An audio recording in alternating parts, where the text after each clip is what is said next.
Kemudian kita lanjutkan pada pertemuan yang ke-78 ini,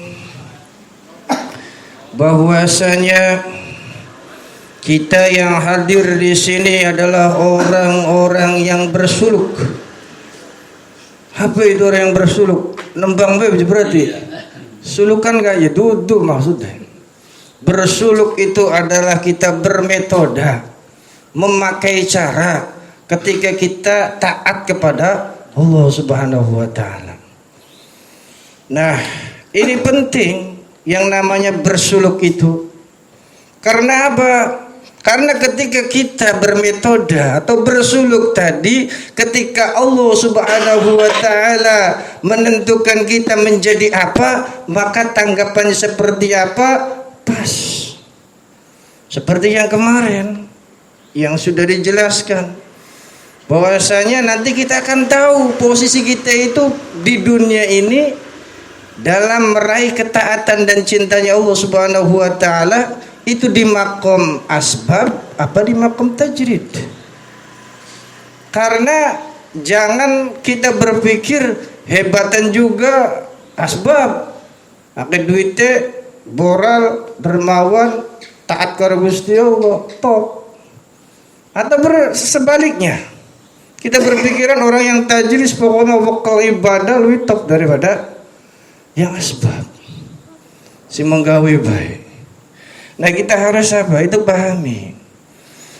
Nah, supaya kita bisa memahami hal itu dan bersikap yang tepat, maka kita bersuluk tadi. Ya karena apa? Allah Subhanahu wa taala itu akan mentakdirkan kepada hamba-hambanya dalam rangka menjalankan peranannya yang ada di dunia ini. Nah kita yang sudah dikasih peran oleh Allah Subhanahu wa taala, jalankan peranan itu sebaik-baiknya. Jadi orang asbab, perankan yang baik. Jadi orang tajrid, silahkan berperan yang baik pula. Karena nanti ada sebuah hikayat dalam kitab Tanwir. Di situ akan dijelaskan bahwasanya ketika kita itu memaksakan diri, ketika Allah takdirkan jadi asbab, maksa jadi tajrid, atau sebaliknya kita itu ya memaksakan jadi tajrid padahal kita asbab, nanti akan apa? Akan menjadi orang yang hina, orang yang susah, dan tidak akan ketemu jalan kita nanti ya ketika kita dalam rangka bermakrifat kepada Allah Subhanahu wa taala. Jadi ketika kita itu memilih sesuatu ya, padahal Allah Subhanahu wa taala sudah menentukan, maka kita akan apa? Akan hina di sisi Allah Subhanahu wa taala. Kemudian juga kita itu hatinya akan selalu apa? Was-was. Kemudian juga dipenuhi dengan kotoran-kotoran.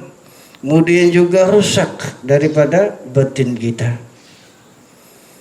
Contohnya ya, saya mah tinggalkan asbab saja, menjadi orang yang tajrid. Nah itu dia berprasangka dan mempunyai keyakinan di sana akan dapatkan cahaya kemakrifatan yang benar-benar, yang bersih ya, sanubarinya itu sangat luar biasa. Nah itu adalah bisikan daripada apa yang ada di dalam diri kita, yaitu syahwat ya, keinginan. Segampangnya lagi sukses ibadah ya, pengennya usaha. Lagi sukses ini kono usaha, pengennya ibadah. Nah itu hal yang seperti itu awas kita perhatikan. Ya. Padahal tadi orang yang berkeyakinan saya akan mendapatkan cahaya kemakrifatan, saya nanti akan benar-benar hasilnya bersih, ya sanubarinya itu akan dipenuhi dengan Allah dan Allah.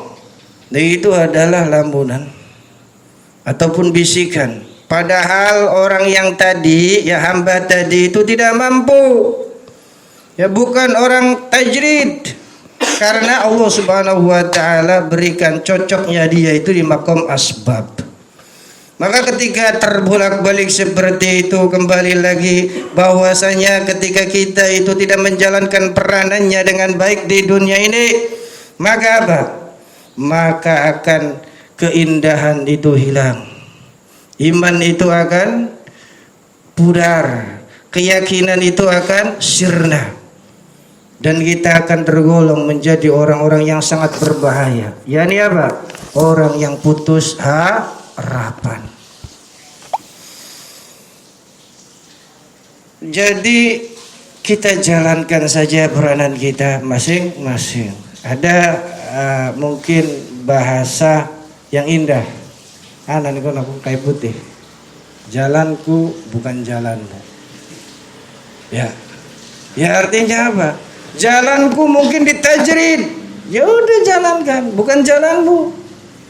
Jalanmu itu di asbab, silakan jalankan, itu saja. Karena apa? Karena sudah fak-faknya, ya. Sudah Allah Subhanahu wa taala paket masing-masing. Yang penting ya ciri daripada asbab itu apa? Ciri daripada tajrid itu apa? Kita ketahui malam hari ini. Jadi ketika ada orang itu dikehendaki oleh Allah, ditentukan oleh Allah Subhanahu wa taala menjadi orang yang kasab, maka dia itu akan terasa ringan dalam bekerja. Giat ya, wis pokoke mah lakar rasa pegel. Ya. Terus dia walaupun bekerja keras, ternyata tidak layak dengan kewajibannya.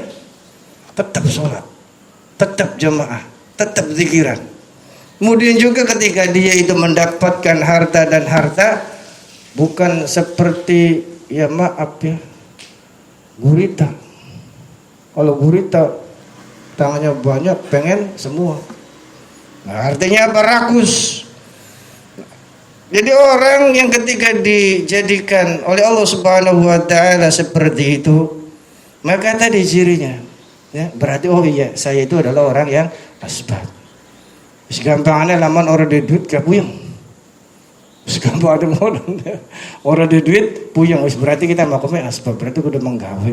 Kamu apa supaya tenang nih dalam ibadah. Ya ketika jadi orang yang tajrid, ya biasanya itu kebutuhan hidupnya itu dimudahkan oleh Allah Subhanahu wa taala. Stemplang malangnya kah gampang. Ya kanggo nyukupi kehidupan nih. Ya. Ya wong mah barangnya mah ya gampangan lamun kasar katuru-turuan ba katone. Tapi rezekine ku ya kayak kita ya. Ya anak bae enggak. Ya masih esok-esok masih peteng kah. Ya wis ana sing ngetok lawang. Iya, helm banyu.